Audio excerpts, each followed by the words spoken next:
नमस्ते दोस्तों, स्वागत है आप सभी का। आज के इस वीडियो में हम जानेंगे कि एटीए कार्नेट क्या होता है, कस्टम का ये महत्वपूर्ण डॉक्यूमेंट कहाँ काम आता है, इसकी हिस्ट्री क्या है, इसकी एडवांटेज क्या है और साथ साथ इसे कैसे इस्तेमाल किया जाता है और कौन लोग इसे इस्तेमाल करते हैं।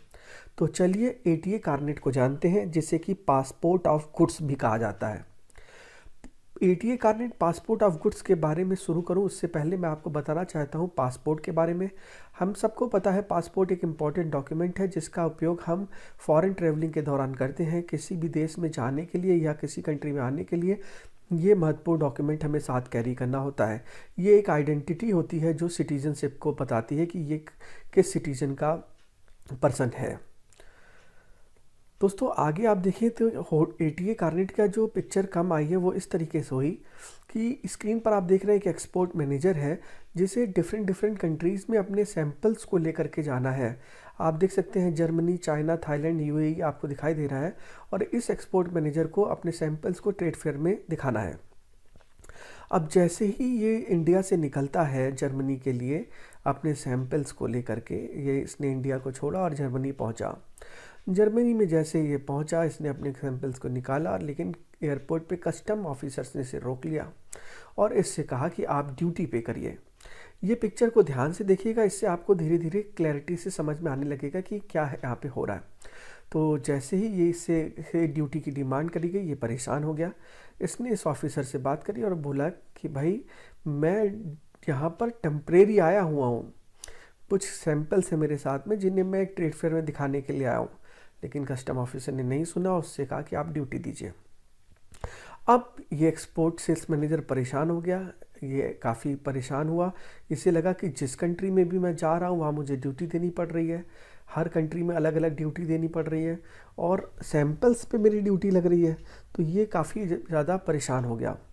इसने जब ये चर्चा करी अपने बॉस से, दिखाया कि देखिए सेल्स की फिगर डाउन हो रही, तो ये सब परेशान हो गया। और परेशान होने का कारण भी है कि सैंपल जहाँ जहाँ भी वो लेकर के जा रहे थे वहाँ ड्यूटी लगना शुरू हो रही थी और एक्सपोर्ट की सेल्स डाउन होने लगी। अब ये परेशान हुए तो इन्होंने पूछा कौन मेरी बात सुनेगा। एक्सपोर्टर ने बोला। तभी यहाँ पर आया फिक्की। फिक्की एक ऑर्गेनाइजेशन है जो कि इंडियन चैम्बर ऑफ कॉमर्स है और ये इंडस्ट्रीज़ की आवाज़ को रेज़ करता है और उसकी प्रॉब्लम्स को सुनता है। अब फिक्की ने कहा कि ठीक है, तुम परेशान मत हो, हम आपको एक एटीए कार्नेट देंगे जिससे कि पासपोर्ट ऑफ गुड्स कहा जाएगा। आप इसको जो है ले करके किसी भी B2B मीटिंग ओवरसीज़ में या ट्रेड फेयर शोज़ में जा सकते हो।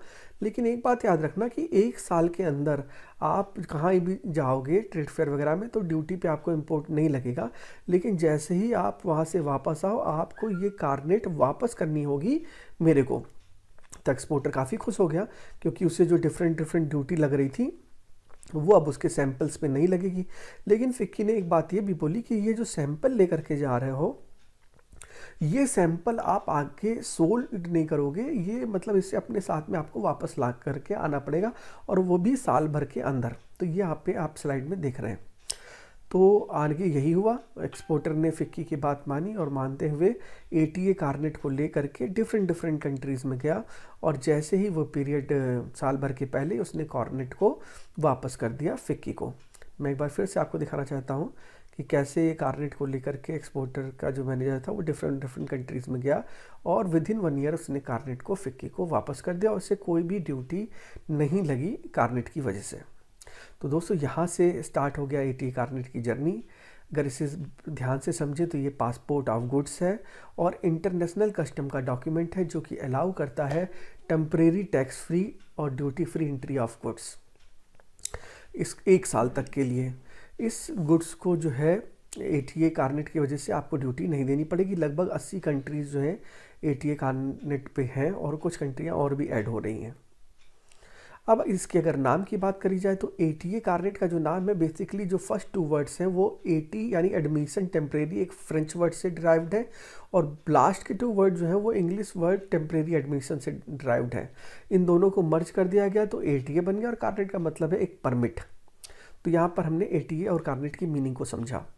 अब जब एटीए कार्नेट मिल गया एक्सपोर्टर के को, तो वो किसी भी कंट्री में जा सकता है, एंट्री कर सकता है, एग्जिट कर सकता है, और कार्नेट में उसको कोई ड्यूटी नहीं देनी पड़ेगी, बशर्ते कि वो कार्नेट के नियमों का पालन करे और सैंपल को बेचे नहीं, उसे वापस लेकर के आए।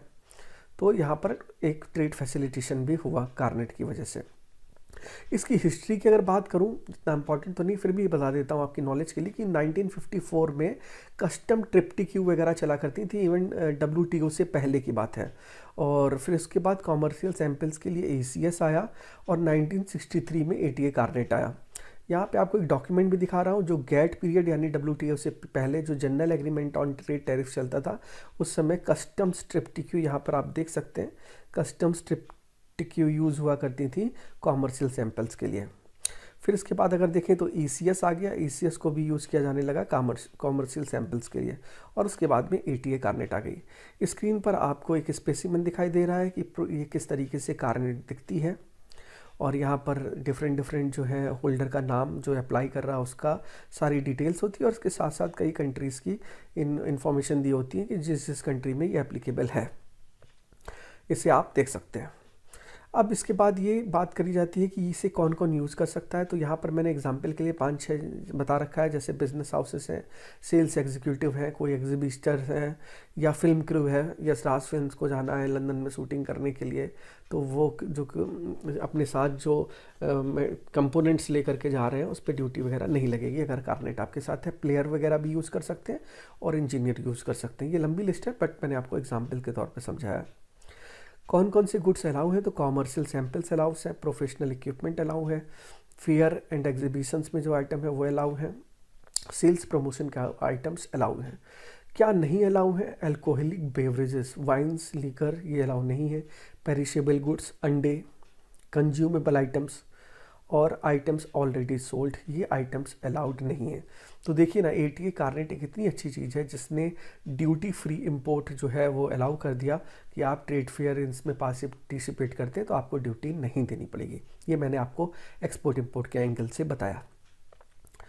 अब ATA कार्नेट के अगर बारे में और देखें तो ये ड्यूटी को एलिमिनेट कर देता है, कस्टम्स के प्रोसीजर्स को भी आसान कर देता है। इसके साथ साथ आप देखें तो यहाँ पर अनलिमिटेड एंट्री और डिपार्चर्स अगर 1 साल तक करते हैं तो ड्यूटी नहीं लगती है, और ग्लोबल ट्रेड को भी फैसिलिटेट करता है। एक क्विक रिवीजन करेंगे आपके साथ फटाफट कि ये ATA कार्नेट के बारे में आपको जो ध्यान रखने वाली चीज़ है, पहली कि ये पासपोर्ट ऑफ गुड्स यानी मर्चेंटाइज पासपोर्ट है। इसके बाद ये इंटरनेशनल कस्टम्स का डॉक्यूमेंट है। ड्यूटी फ्री इंपोर्ट जब हम करने चाहते हैं गुड्स का तो वहाँ पे यूज़ होता है, और इसकी वैलिडिटी जो है वो 1 साल की है।